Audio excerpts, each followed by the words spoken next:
We've finally gotten the details on AMD's new handheld gaming-specific Z2 processors.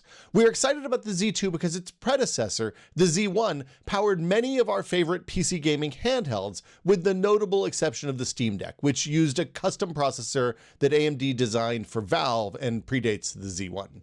The Z-series processors combine Ryzen Zen CPU cores with Radeon RDNA GPU cores in the same package. For example, the Z1 Extreme, which was used in the ROG Ally, paired an 8-core Zen 4 CPU with 12 RDNA 3 GPU cores.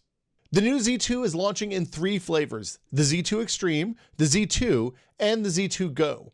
Typically, processors in the same family share the same class of CPU and GPU cores, with different core counts and clock speeds to differentiate them from each other. But that isn't the case with the Z2 series.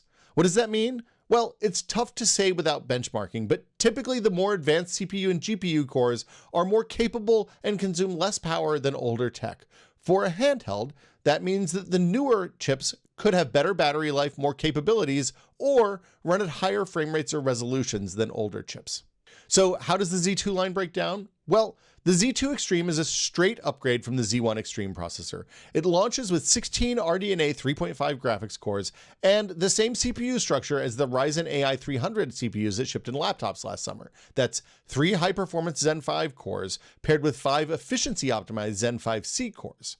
The 4 additional GPU cores that ship in the Extreme Z2 should boost graphics performance compared to the Z1 Extreme, and we expect the split CPU design to improve efficiency without a significant reduction in performance.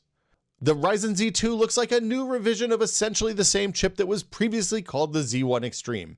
It's got the same 4 Zen 4 CPU cores paired with the same 12 RDNA 3 GPU cores.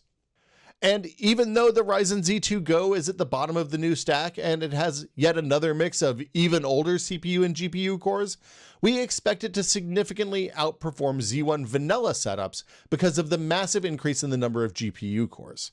The Z2 Go pairs 4 Zen 3 CPU cores with 12 RDNA 2 based GPU cores. That's triple the number of GPU cores as in the Z1 vanilla. Even though those RDNA 2 GPU cores in the Z2 Go are quite old by today's standards, I'm still cautiously optimistic about this part. While the GPU won't support new features like ray tracing or FSR3, it's still very comparable to the GPU that Valve has shipped in millions of Steam Decks.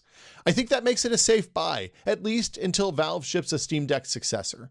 The Steam Deck's enormous popularity has made it the target that most developers are looking at when they optimize their games for handhelds. That means that folks running the Z2 Go should be well supported for the foreseeable future. As always, speeds and feeds matter much less than implementation details when it comes to handhelds.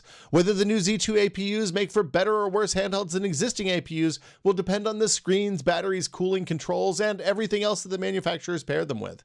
AMD says that we should expect machines running Z2 chips in Q1 2025, and we'll be checking out designs as soon as they're available. For more on handhelds, keep an eye on PCWorld. Thanks for watching.